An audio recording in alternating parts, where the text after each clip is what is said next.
A new report just out this morning from the Toronto Foundation finds that people in their 20s in this city are struggling far more than their millennial cohort. So for more on the challenges and the study, we're joined by Mohammed Hook, the Director of Community Impact for the Toronto Foundation. Good to talk to you, Mohammed, about this. The numbers just came out this morning, really revealing numbers. What stood out to you the most about your study and research?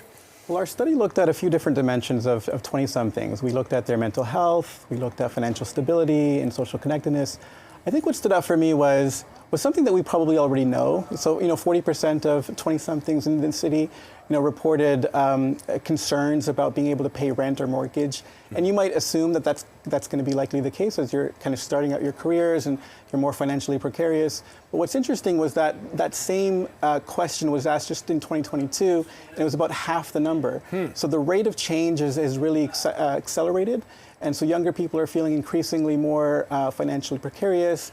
They're 6 times more likely to access a food bank than they were about 5 years ago. So the numbers are quite alarming.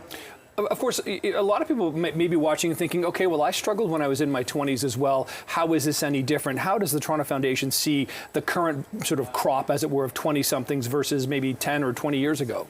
Yeah, well, like I mentioned, some of these things are quite new and recent. So certainly the concerns about being able to pay rent or are needing to access food banks, that's skyrocketed. But even in rates of mental health, for example, we've seen rates of depression and anxiety are almost twice the rate of those who are 30 and above.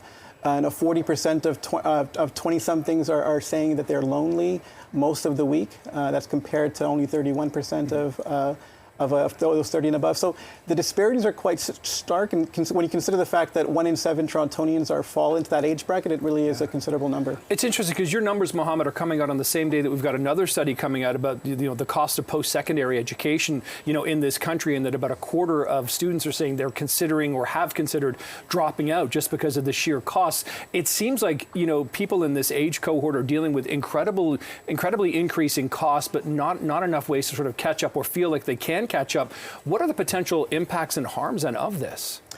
Yeah, I think when when young people are struggling, young adults in particular, because your 20s are this period of transition. You're sort of coming into this period of independence. You're starting your career, and if you're stagnating at that age, it certainly has a trickle-down effect later in your life.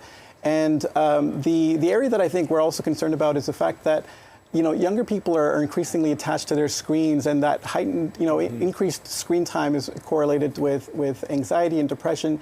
So we're really concerned about that and what that means for workplace arrangements and that kind of thing. So then, Mohammed, what are some of the solutions here? I mean, how do we get people off their screens? How do we get people feeling more comfortable? Because it's not like suddenly people are going to be making a whole bunch more money to be able to afford their lives. That's right. Like, inflation is here with us, and the affordability crisis is with us.